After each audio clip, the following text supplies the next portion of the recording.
So the 92nd Academy Awards are tonight, and Once Upon a Time in Hollywood is nominated for 10 awards and is even one of the frontrunners to win Best Picture. I love all of Quentin Tarantino's prior films, and he has multiple movies on his resume that I would consider to be masterpieces. So needless to say, going into Once Upon a Time in Hollywood, I was very excited. But after watching it, I gotta be honest with you guys. It's not good. Now, before I start, this is not the worst movie in the world, but it is definitely my least favorite Tarantino movie. Let me start off by saying some things I did like about the movie before you click away. The acting was okay.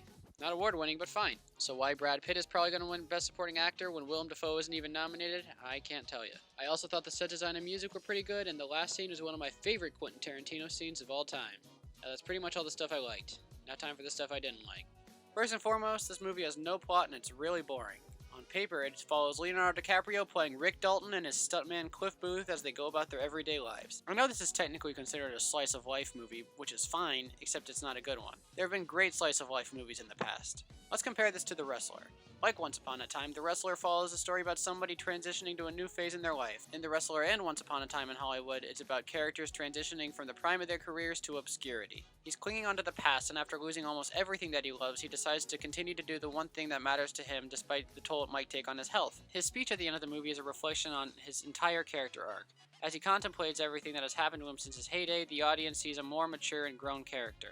In Once Upon a Time in Hollywood, on the other hand, Rick Dalton is also worried about not being relevant anymore, so he makes a Western movie, then the little girl actor just kind of says he did a good job. And that's the end of the entire character arc. Is that all he wanted? Was the little girl to say he was a good actor? They never tell us if he has any more success for the rest of his career, so the audience just assumes that he's satisfied after the little girl and the rest of the cast said his acting was good? What? Rick Dalton's fears of irrelevancy are never visited again for the entire film. His character never changes, which makes the audience feel as if nothing was accomplished in his entire journey. And other than that, there is no real plot to follow. They show Brad Pitt just kind of hanging out for most of the movie, and he does nothing of relevance. The scene where he goes to the spin wrench might be the worst offender of any scene in the movie. Tarantino is a master at building suspense, and this scene is no different. However, what makes this scene different than the Inglourious Basterds card game scene is that there's no payoff. Brad Pitt just has a difficult time being able to see Bruce Dern. I guess you could argue that the scene is here to establish the Manson family invasion at the end of the movie, but come on. This scene is unnecessarily long. In fact, there are numerous scenes that are unnecessary in this movie. You could cut about an hour of scenes out of the film and nothing changes in the plot. Which brings me to my next point. Margot Robbie. She's good as Sharon Tate. She was nominated for a BAFTA, but I have a very important question about her character. Why the hell is she in this movie? Look, I know the Manson family thing at the end of the movie was cool, but why was she here more than just a cameo like any of the other celebrities? Why was her character more important to the story than Bruce Lee's character? Anytime there was a scene with her, the movie was at a halt, as her scenes felt so disconnected from the rest of the plot that it felt like she was in a completely different film. Also, Roman Polanski was a character in this movie, and according to IndieWire, Tarantino got the real-life Roman Polanski's approval of the script.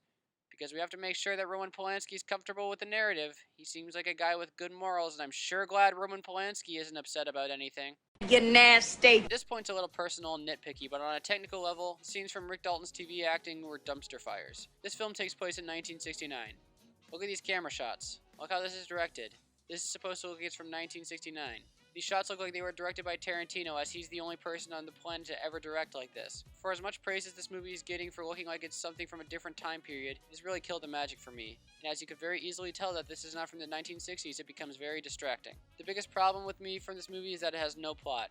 I know Tarantino's movies are sometimes like that, but look at Pulp Fiction. Like Pulp Fiction, it shows the experiences of the main characters and their lives on their own. But the difference between Pulp Fiction and Once Upon a Time in Hollywood is that the characters in Pulp Fiction's lives intertwine with one another, whereas in this movie, everything was just kind of random and didn't connect. This also felt like Tarantino's excuse to pander to the Academy as they leveled Hollywood stuff. I just felt very disconnected from this movie. Jeremy Johns said it best. In the end, I felt like this movie comes across as a bit indulgent. Like, as Tarantino, like, oh yeah, my Hollywood friends, you like that?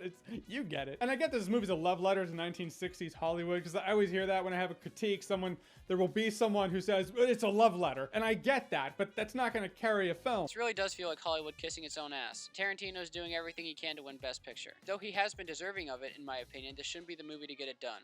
It's long for the sake of being long, recycles tropes that Tarantino himself has done better, and it's the worst movie that has anything to do with the tragedy of Sharon Tate.